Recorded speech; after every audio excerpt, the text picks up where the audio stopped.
Hello teacher, my name is Minh and now I will present to you a topic about advertising is mobile advertising.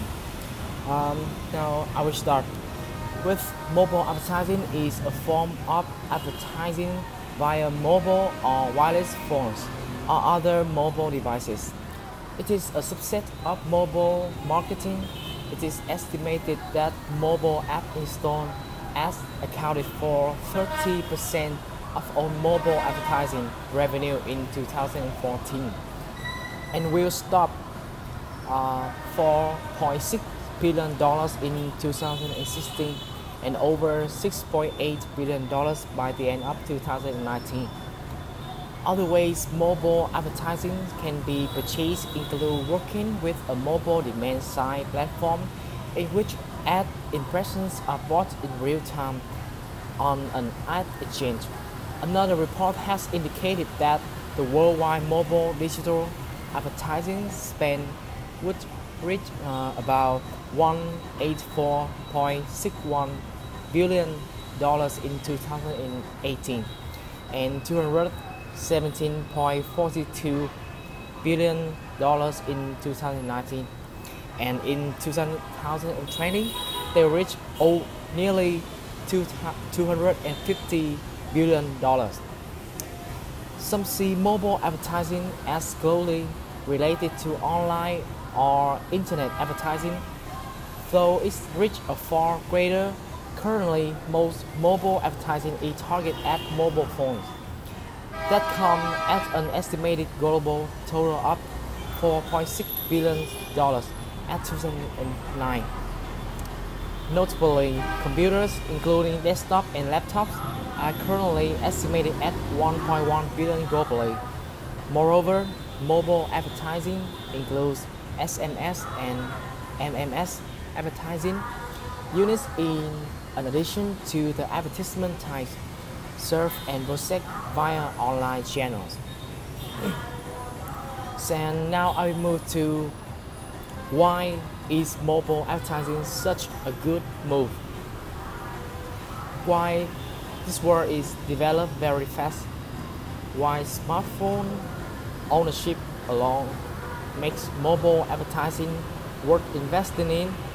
Social media lends even more credence to the business practice. Simply put, a lot of people engage in social media these days. Facebook alone reported that 2.07 billion people are active each month on this social network. If you look at all social media sites combined, studies have shown that 30% of the time spent online by an average user is spent on social media activities. That offers up a lot of potential for advertisers. So, how much of that social networking is done on mobile devices?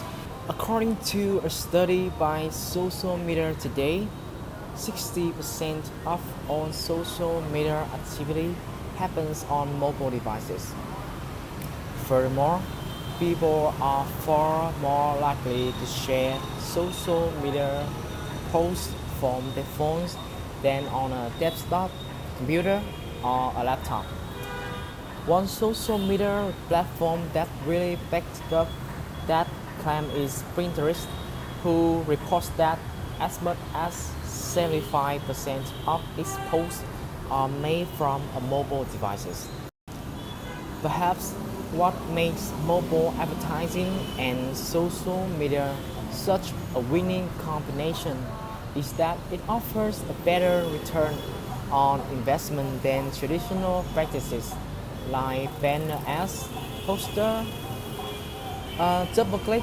Google's advertising entity has reported that mobile ads on social networks have more than 1% click-through rate, while traditional display ads only have a click-through rate of 0.05%, and it is a very small percent compared to the social network.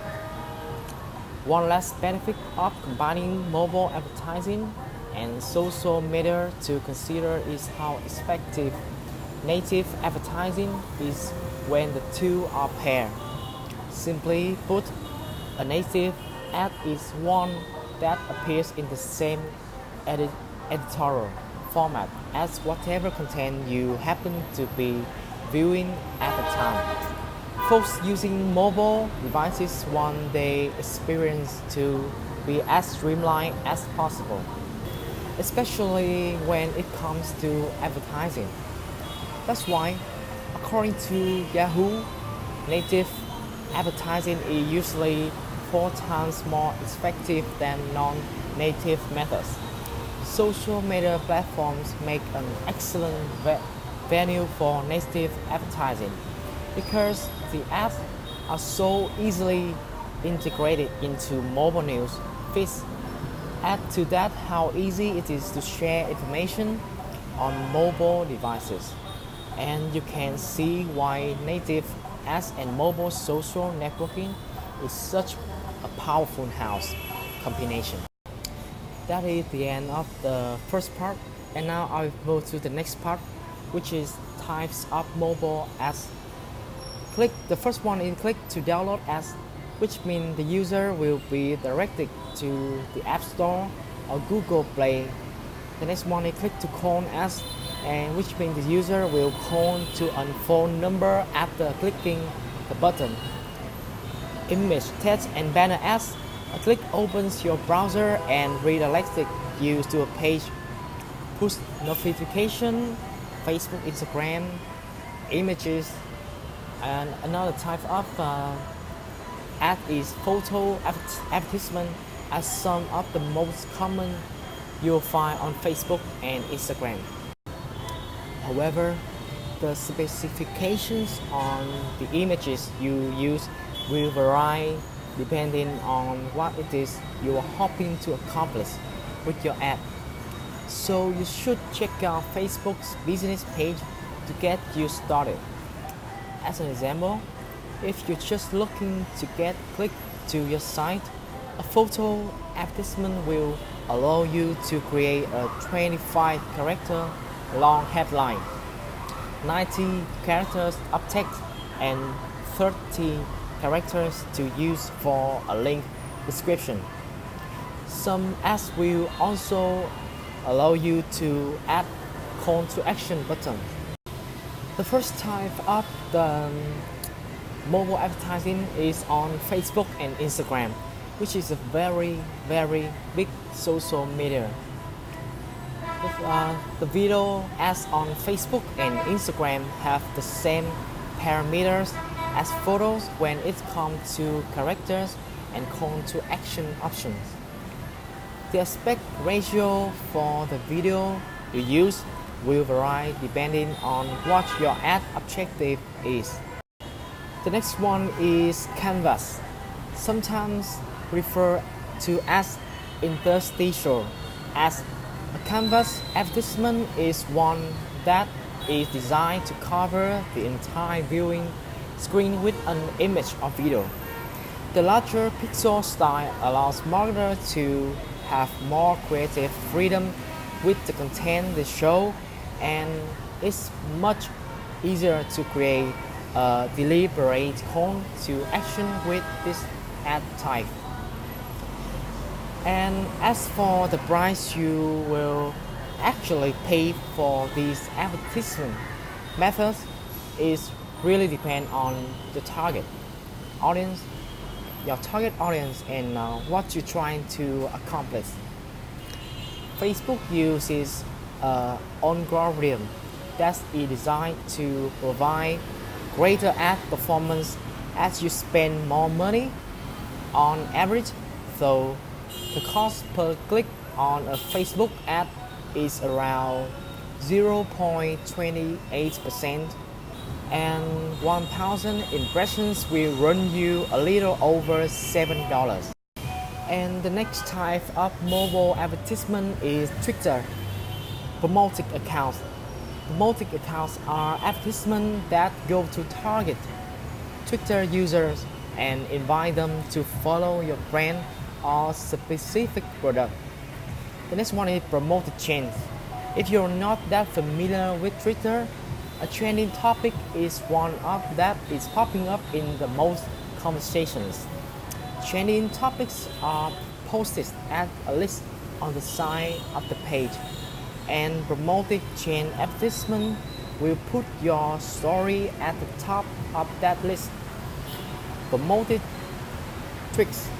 A promoted trick will allow you to target a specific user and put your trick directly on their timeline. One special thing about Twitter is that the Twitter ads tend to cost a good deal more when compared to other forms of mobile advertising. So, you should do the proper amount of investigation before launching a Twitter campaign.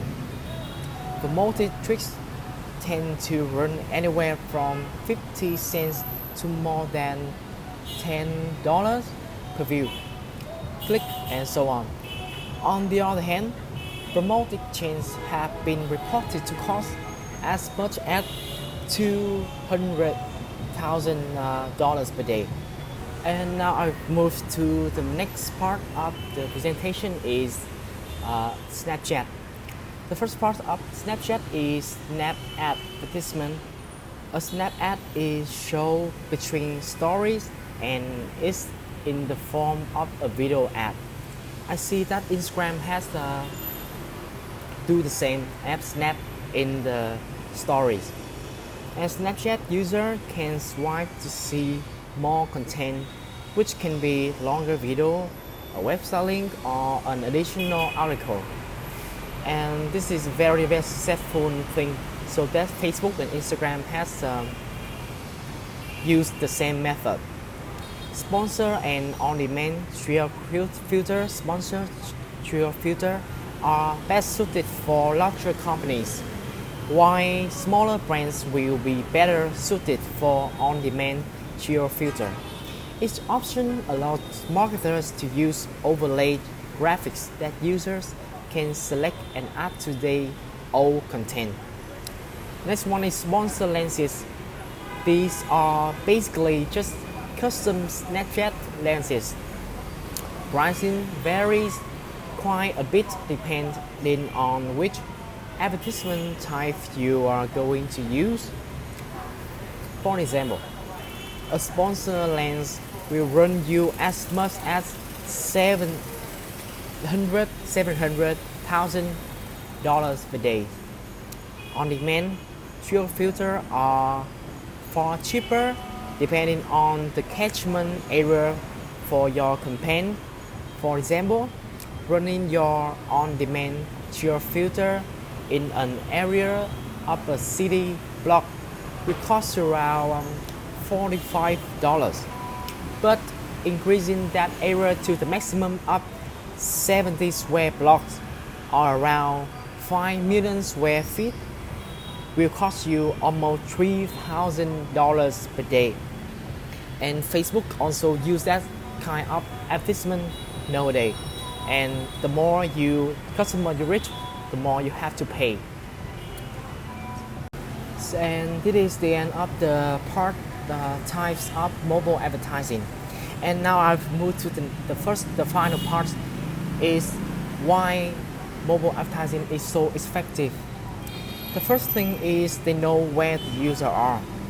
Advertisers can reach many more users via the mobile phones than via the PC. Globally, mobile ownership and usage for outstrips the ownership of PC with the internet access. It is estimated that half of the world humans now carry a mobile phone, approaching the 4 billion mark. Yet Gartner latest figures put the number of installed PC worldwide at only 1 billion units. And not all of these have internet access. The gap between mobile advertisement and PC ownership is even greater in developing markets. Multiple touch points are between than one. PC-based internet ads have one way to reach users. through the internet on a PC. Carriers have a much richer menu of options to offer advertisers like voice, missed call notification text (SMS), multimedia messaging (MMS), mobile internet, handset clients, and more. The third one is one-on-one. Due to the one-on-one personal nature of mobile devices, mobile ads are more effective in terms of product awareness and sales. Because messages are intended just for the user, users generally pay more careful attention to mobile ads than they do to ads that come to a PC. They have bullseye on the right target. The universal amount of relevant information about a subscriber makes a mobile device the ultimate targeting tool. Unlike the PC, the mobile phone is usually used by a single individual as opposed to a household on the PC. Advertisers can know exactly who the users are in order to target ads effectively. The next one is their own location. Only via mobile phone can knowledge of the user movement and changing location be used for timely offers such as discount at a store or at a cafe in the food court as the user enters a mall. Advertising for small local businesses can have much stronger business case on the mobile than on PCs. The next one is just the building relationship, the confidence and high level of trust that the user has in the career facilitates decisions to purchase, whereas purchases from a PC generally require money transfer methods such as PayPal or credit cards. Purchases from a mobile phone can be handled simply, quickly, and automatically by means of familiar and trusted billing procedures. This makes users more likely to act on their impulse to buy through their handset. The next thing is direct user response. The interactive nature of the mobile phone removes barriers to respond and purchasing through direct user response capabilities, click to call, click to SMS, or click to purchase. The next one is opt-in. Unlike the PC experience, users must opt in to participate in mobile advertising, whereas ads on the PC are largely regarded as a form of spam and ignore mobile ads are delivered only to those who request them. The way they have regarded it increases their effectiveness. And finally is the triggers. Mobile ads triggered by real-time situations such as billing and location triggers and can be highly effective in meeting immediate real-time needs and maximizing response rates. And this is the end of my presentation. I hope you enjoyed my video, and if you have any question, don't hesitate to ask me through my email. Thank you.